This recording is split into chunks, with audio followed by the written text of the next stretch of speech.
Assalamualaikum warahmatullahi wabarakatuh.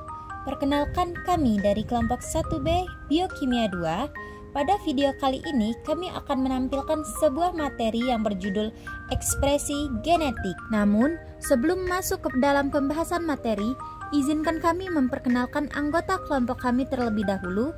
Yang pertama ada Dea Putri Amanda, selanjutnya Siska Apriani Silaen, dan Ingga Nurul Antasa.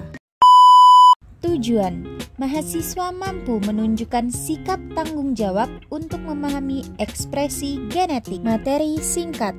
Ekspresi genetik adalah proses di mana instruksi dalam DNA kita diubah menjadi produk fungsional seperti protein.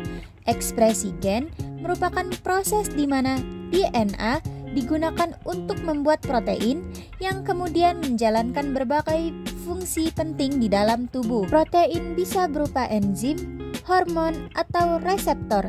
Misalnya, proses ekspresi gen digunakan oleh semua makhluk hidup termasuk eukariota, prokariota, bakteri, dan archaea, dan dimanfaatkan oleh virus untuk menghasilkan mesin makromolekul untuk kelangsungan hidupnya. Prosedur proyek.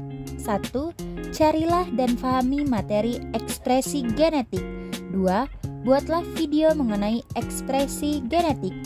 3. Edit semenarik mungkin. Pembahasan.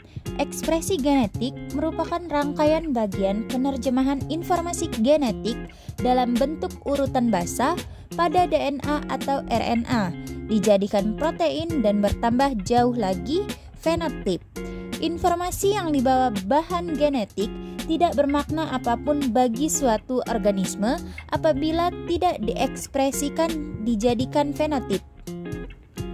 Ekspresi genetik beserta dinamika yang mempengaruhinya dipelajari dalam genetika molekuler beserta cabang-cabangnya seperti genomika, transkriptomika, proteomika, serta metabolomika. Gen DNA juga mengandung segmen atau urutan lain yang memiliki fungsi pengaturan atau regulasi.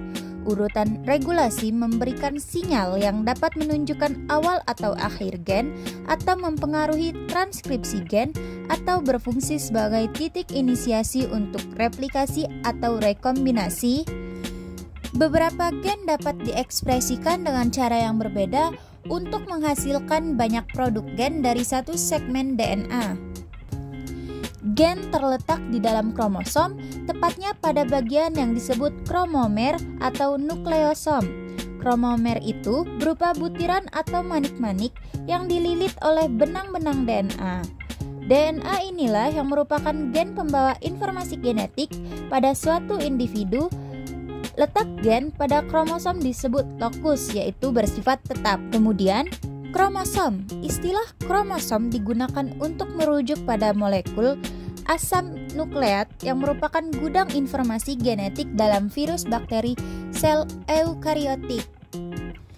Kromosom terletak di dalam sel, tepat di inti sel. Bentuk kromosom lurus seperti batang atau bengkok. Kromosom terletak di inti karena berperan sebagai pembawa gen. Kromosom mengandung DNA, RNA, serta protein. Kemudian, kode genetik. Inti dari dogma sentral adalah konsep bahwa informasi dalam bentuk abjad 4 huruf A, G, C, dan T dan materi genetik diterjemahkan ke dalam abjad protein asam amino 20 huruf. Kode genetik didefinisikan sebagai hubungan antara urutan nukleotida dalam DNA atau transkrip RNA-nya dan urutan asam amino dalam protein.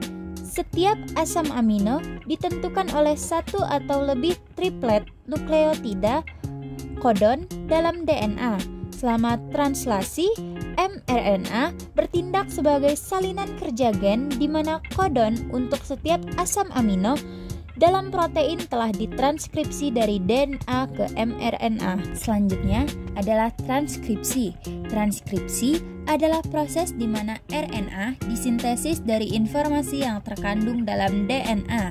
Dalam proses ini, untai DNA ditranskripsikan menjadi molekul RNA sederhana yang menjadi pelengkap untai DNA. Agar hal ini terjadi, molekul DNA akan memiliki dua untai yang terpisah dan nukleotida RNA bebas akan mengikat salah satu untai. Kodon dikenal oleh molekul adaptor yang dikenal sebagai transfer RNA atau tRNA. Berbeda dengan mRNA, iRNA adalah RNA non-pengkode protein yang secara langsung bertindak sebagai adaptor. Setiap tRNA mengenali kodon untuk suatu asam amino tertentu. Kemudian yang terakhir yaitu translasi. Sebuah mRNA mengandung serangkaian kode genetik kodon yang berinteraksi dengan antikodon amino asil tRNA sehingga serangkaian asam amino yang sesuai digabungkan ke dalam rantai polipeptida. Ribosom menyediakan lingkungan untuk mengkontrol interaksi antara mRNA, amino asil tRNA. Ribosom berperilaku seperti pabrik migrasi kecil yang berjalan di sepanjang template yang terlibat dalam siklus cepat sintesis. Ikatan peptida, ribosom dari dua subunit yang memiliki peran khusus dalam sintesis protein, messenger RNA dikaitkan dengan subunit kecil 30 basa mRNA terikat setiap saat. Kesimpulan 1. Ekspresi genetik merupakan proses di mana DNA digunakan untuk membuat protein yang kemudian menjalankan berbagai fungsi penting dalam tubuh. 2. Gen berperan sebagai pengendali setiap sifat beda makhluk hidup. Setiap makhluk hidup memiliki sekumpulan sifat di mana ada sifat yang sama antara individu yang satu dengan yang lainnya.